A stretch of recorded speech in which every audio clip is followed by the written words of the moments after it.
Hi YouTube. Hi YouTube. I figured I would come out and make a video on a topic I've heard discussed at length numerous times. Everybody says, "Oh, I want my first gun. I'm a new shooter. I'm on a budget." Okay, well, I thought I would combine that into one video, cover most of the bases. So anyway, let's get to it.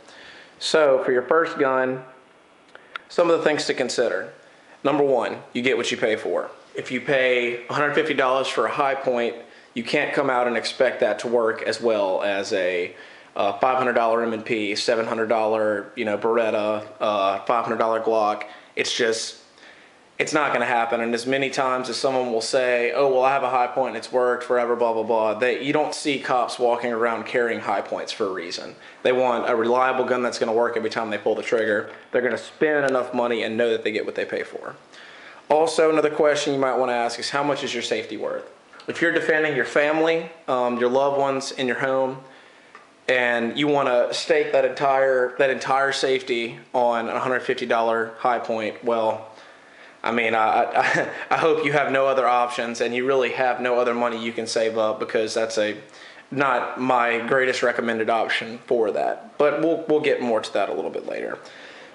People also have the broad stroke, "Oh, well, I want my first gun," and they can't really decide what they want to do with it. Okay, so I decided to roll the firearm here, and there are four main options that I see as for a first gun on a budget sort of deal. You have your home defense, which I'll cover shotgun versus handgun. You have a car gun, a CC gun, or just a recreational gun, something you want to have fun with. So for home defense, I think the best home defense shotgun out there, if you want it to encompass an entire family, you want everyone to be able to use it. You don't want to have to worry about your wife or kids if you're not there, if they're responsible enough age to use it. I think would be a Remington 870 20 gauge youth model. And you probably hear a lot of firearms instructors suggest the same thing.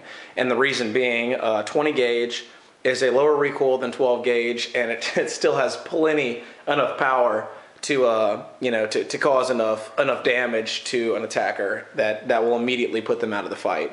You put some Magnum number 4 or buckshot or even a slug in there, it's going to hit them a lot harder than any 9mm 40 or 45 would. That's just how it is. It's just a great shotgun.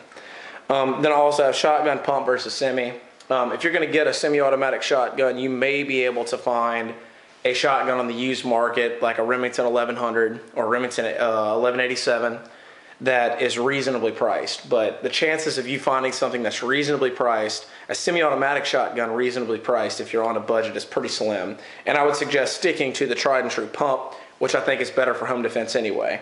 Any gun that's designed to where a human directly manipulates the action to where you have complete control over that generally is better. I mean, you need to put it into your training, make it automatic that you know to rack the slot hard enough when pumping a pump shotgun, but I've never seen an 870 or a Mossberg 500 really have that much trouble when someone's trained on it and they know what to do. So we'll get later to training, but I think pump shotgun, if you're going to go shotgun, is the best, especially on a budget.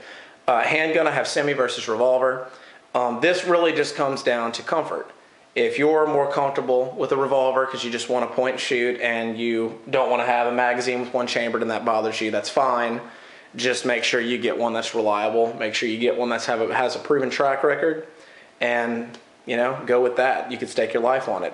If you're going to get a revolver, I would strongly suggest going 357 and not 38.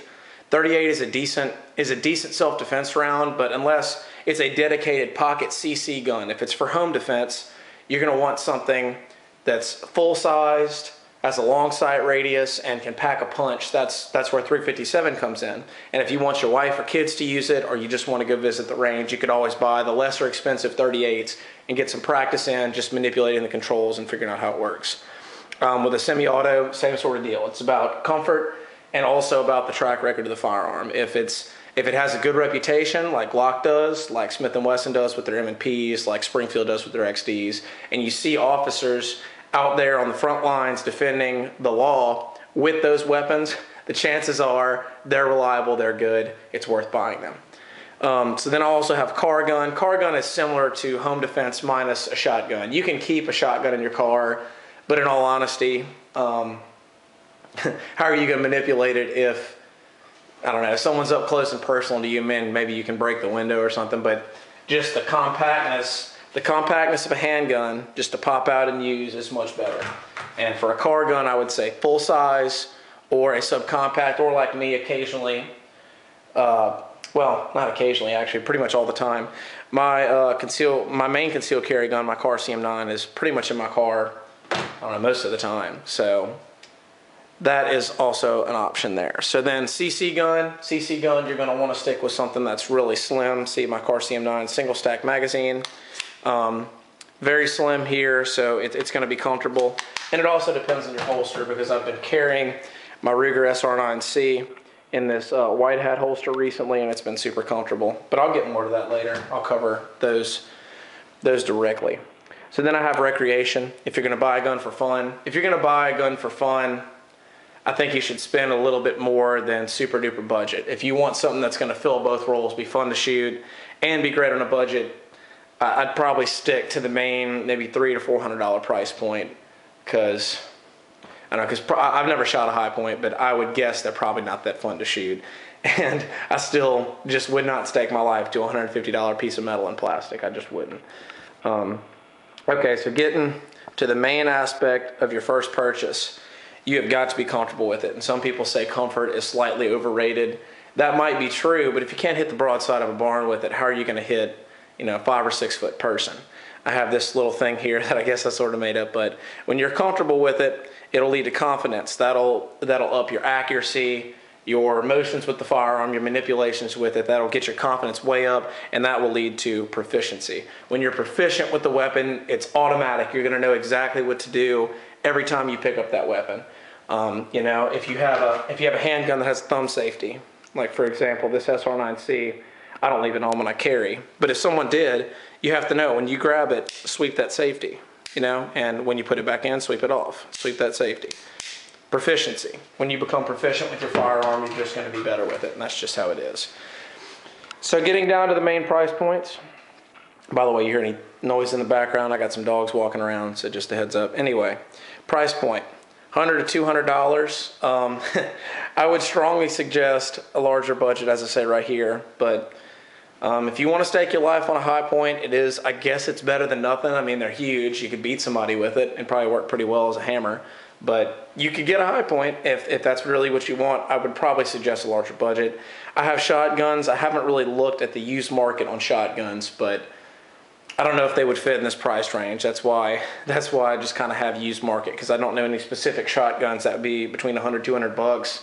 You may be able to find a used Mossberg 500 or something, but so many people are starting to trust these pistol grip shotguns for home defense. I think it's a terrible idea. I think if you want a good home defense shotgun, you either need a fixed stock or an extendable stock.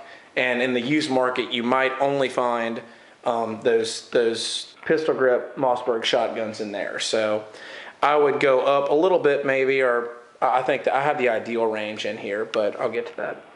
So for handguns, the Kel-Tec is in the $300 to $200, a $200 to $300 option price point, I guess.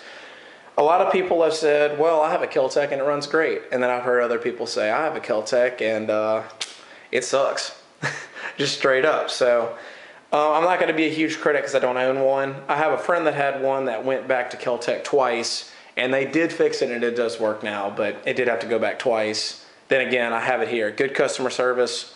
They may have quality control issues, but good customer service. So if you decide to get a Kel-Tec, shoot it a lot, make sure it works well, make sure you can trust it. And if you have any issues, hopefully the company will take care of you. They probably should, because they have good customer service. For shotguns, I think this is a little bit closer to the used range you might find for a Mossberg or for a Remington 870. So I have that listed there. I don't know the exact point, but it might be in there. So $300 to $400, you really start opening up your market a little bit here. I've always been a big fan of the Stoeger Cougar. I've shot one a few times before, and I know a lot of people say, well, it's Stoeger, it's not Beretta. Well, actually, that gun is made on the exact same machines they were made on at Beretta. Really, the only difference is the finish. Maybe the quality control, but I still think it's a fantastic option. I've seen it on Bud's Gun Shop for around $350, $375. Some of them may be over $400, but I still think for a reasonable first hammer-fired handgun with a safety, if that's important to you, it's a fantastic option. I also have some of the imported 1911s. If I buy a 1911, I'd much rather buy an American 1911. I feel it's a better option. But if you wanted to get an imported 1911, like an ATI or Rock Island Armory, they're decent 1911s. I've heard a lot of people have success with them, so I can't rag on them too much. And I've never shot one, so I don't know. But when you hold a budget 1911 versus holding a quality American-made, $700-800 1911, you're going to feel the difference. I also have police trade-ins. A lot of people say, well, that means that it's seen a lot of action. It's probably not reliable anymore. That's not true at all, because those guns are made to run and run and run and run and run. And they may put thousands of rounds through them, but the shelf life of a handgun is pretty infinite, depending on how much you maintain it. Make sure there's no rust, make sure there's no corrosion, but it should last forever. Police trade-ins will mostly be Glock, but I've actually seen a lot of Beretta 92s trade-in before, and I have I'm sure you've watched my other review.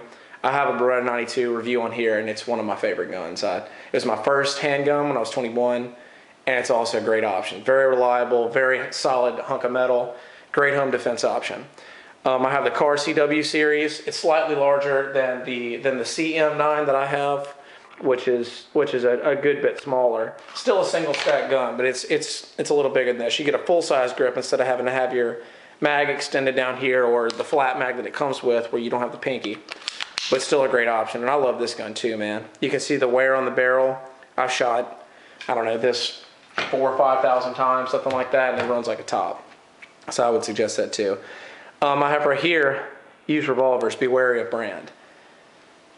Used revolvers, okay. Some people say, well, Taurus revolvers are affordable. They might be, and just like with any other gun, I would say shoot it a lot and make sure it works, make sure you're comfortable with it.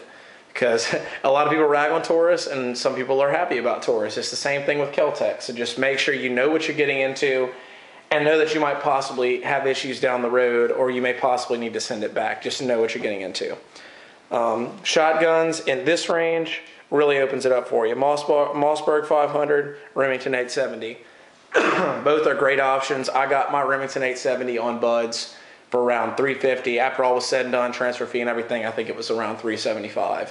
It's just an 18-inch, 4-round mag tube, 12-gauge pump 870 shotgun, and I will absolutely stake my life on that gun. It's going to work every time, and it's great. And I know a lot of people that feel the same way about the Mossberg 500 or Mossberg 590, even though I don't have that listed. Great shotguns. Strongly suggest that. And like I said, if you wanted to cover an entire family, use model 20 gauge. Okay. Around $400, I'd say, is ideal for budget, because you're actually getting into the guns that I think are worthy of that price point and are reliable enough and run. Ruger SR9, SR9C, have strongly recommended. Man, I love this gun. I used to be a little bit wary of it before. When I had my old review, I didn't realize how much I liked it until I started shooting a little bit more, and I shot some other guns before, and then I went back to it. Like, man, I really like this gun. This is a great gun. You got short little sight radius here. Yeah, that's, not as good as the full size, but this is great because it combines for concealed carry and for home defense. You can fit a full size 17-round mag in here, even though I don't have it. I have the 10-round mag. You can fit a full size mag in here, and you can also put the compact one on if you want to carry it. I have this white hat holster here. I'll probably make a video for those because I really like them. Funny story about how I got it too. But I think that's a great option. I love this gun so much. I've already got two guys, or one guy I convinced to get a Ruger SR9, and then I took out another guy recently who really hadn't had a lot of handgun experience before, and he was just nailing the targets with this thing. It is a very easy gun to shoot. And if you live in one of the free states in the South, or some out west, some in the middle of the U.S., I would remove the mag disconnect safety because it does have that. Also, Car CM9, also previously reviewed, also love. Great little gun. It's probably the smallest 9mm I would trust. I know Diamondback makes a 9mm that might be a little bit smaller. I've heard so many nightmares about Diamondback. I probably wouldn't go that route. And I know the Kel-Tec PF9 is also very affordable, but it's not as small and compact as the Car, and it just doesn't feel as good. I've shot it before, and that thing is painful to shoot, whereas the Car really isn't that bad. So That's the ideal price point for budget. Some of these may overlap into this price range.